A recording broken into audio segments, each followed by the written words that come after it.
Hello students, मैं 10 और 12 के सभी स्टूडेंट्स को जो फर्स्ट टर्म एग्ज़ाम में अपीयर हो रहे हैं उन सब को वेलकम करता हूं मेरे चैनल में।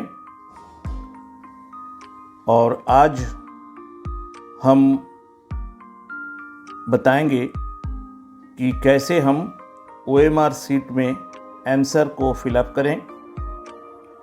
कुछ चीज़ें हैं जो काफ़ी ज़रूरी है जिसको ध्यान में रखें बच्चे। तो ये हमारी OMR शीट है जो CBSE से आई हुई है। हर एक OMR शीट में स्टूडेंट्स का नाम, रोल नंबर, सारी चीज़ें लिखी हुई है। तो एक OMR शीट को एक ही बच्चा यूज़ कर सकता है जिसका नाम उस पर लिखा हो। तो नाम वगैरह लिखने की तो ज़रूरत है नहीं, वो पहले से लिखी हुई रहेगी। यहाँ पर ये OMR शीट का नंबर है जिसको अटेंडेंस शीट में भरना पड़ता है। ये क्वेश्चन पेपर कोड है, जो क्वेश्चन बुकलेट पे नंबर लिखी हुई है उसे यहाँ भरना है। और यहाँ पर जो सर्कल को हमें भरना है उसके सही तरीके दिए गए हैं। जैसे रॉन्ग मेथड्स ये सारे हैं कि अगर हम क्रॉस करते हैं, टिक करते हैं तो वो सारी रॉन्ग मानी जाएगी। हमें करेक्ट मेथड में क्या करना है, पूरे सर्किल को कंप्लीटली भरना है। पूरी सर्किल को हमें ब्लू या ब्लैक बॉल पॉइंट पेन से भरना है। तो ये तो हो गए कि सर्कल को कैसे फिलअप किया जाए। जो सबसे इम्पॉर्टेंट चीज़ें हैं वो मैं बताता हूँ।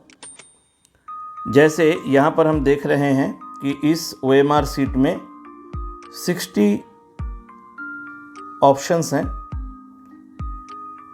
तो इस पर्टिकुलर OMR शीट के जो क्वेश्चन पेपर होंगे उसमें 60 क्वेश्चंस होंगे, लेकिन 60 क्वेश्चन में से हो सकता है हमें 50 ही करना पड़े।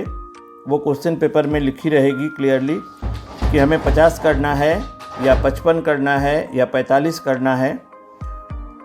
तो हमें उनमें से सिलेक्ट करना होगा। तो यहाँ पर हम देख रहे हैं, तो यहाँ पर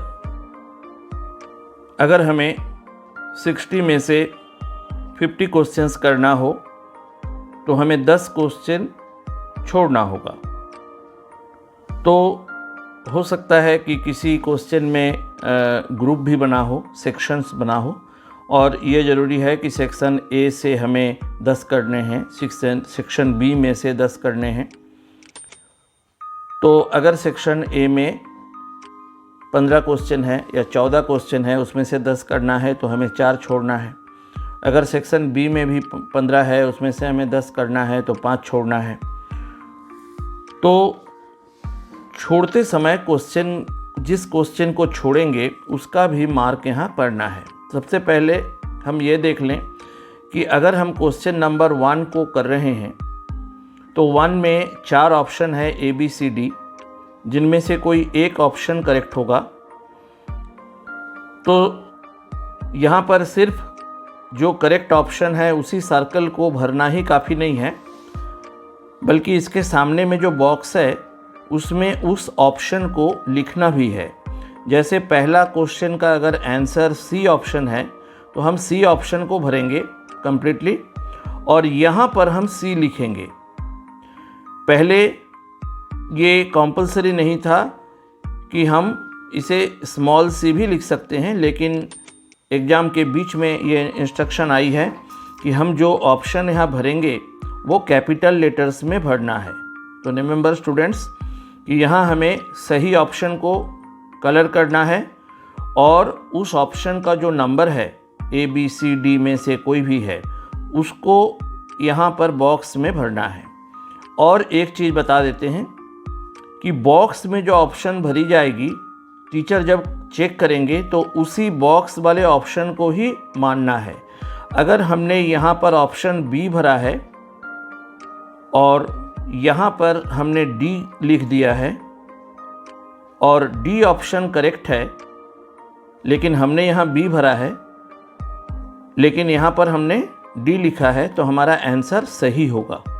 लेकिन अगर हम यहाँ पर करेक्ट ऑप्शन बी है और उसे हम बी भरे भी हैं, लेकिन यहाँ पर हमने बी के जगह सी, ए या डी लिख दिया, तो वो गलत हो जाएगी। यानी जो करेक्शन की जाएगी वो इसी बॉक्स को देखते हुए करी जाएगी। करना हमें दोनों ही है, सर्कल को भी भरना है और बॉक्स में भी ऑप्शन को लिखना है, लेकिन करेक्शन इसी पर होगा। तो ये ध्यान रहे कि इस बॉक्स में जो हम ऑप्शन लिखेंगे वो सही लिखें। अगर हम इसमें सही लिखते हैं और इसमें गलत ऑप्शन में डार्क करते हैं तो भी हमारे नंबर मिल जाएंगे। ठीक है। अब बात है कि जो क्वेश्चन को हम छोड़ रहे हैं, जैसे हमने 1 से 15 में से 6 नंबर क्वेश्चन को हमने अटेम्प्ट नहीं किया, तो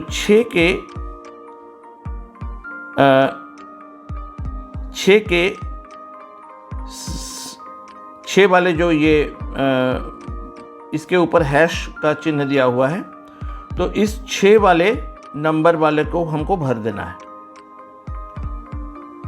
ठीक है, फिर बताता हूँ। अगर हमने 6 नंबर क्वेश्चन को अटेम्प्ट नहीं किया, इसको छोड़ दिया, तो ऐसा ही नहीं छोड़ देंगे, ये पोर्शन तो छूटा हुआ रहेगा ही, लेकिन इसके 6 के सामने इसके सामने जो सर्कल है उसको भर देंगे।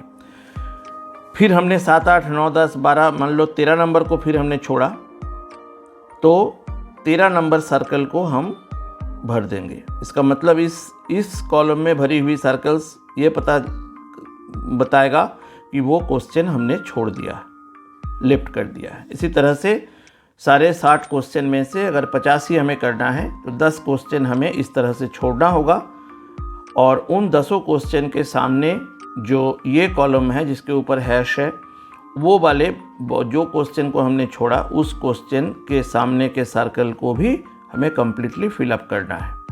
इसमें कोई ऑप्शन फिलअप नहीं करेंगे क्योंकि इसको हमने छोड़ दिया है, हम सिर्फ इसके सामने वाले सर्कल को भरेंगे।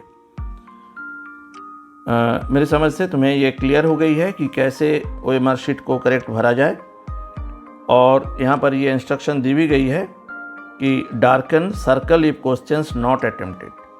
जो क्वेश्चन को हमने अटेम्प्ट नहीं किया, तो हैश वाले जो कॉलम है, ये हैश वाली कॉलम है, उसके नीचे में जिस क्वेश्चन को हमने छोड़ा है उस क्वेश्चन के सर्कल को हमें फिलअप करना है। यहाँ पर भी सिग्नेचर है करने का है, सिग्नेचर राइटिंग हैंड में सिग्नेचर ये नहीं छूटना चाहिए। और यहाँ पर अपना डिक्लेरेशन देना है, I confirm that all particulars given above are correct. तो ये हमें सेंटेंस में तुम्हें यहाँ लिखना भी होगा और फिर उसमें सिग्नेचर करना होगा। Okay students, then I think it is now clear to all कि कैसे हम इस OMR शीट को सही भर सकें। ओके, अगर ये वीडियो फ्रूटफुल लगे, तुम्हें लगे कि ये तुम्हें मदद कर रही है, तो please subscribe and like my channel. Okay, thank you very much.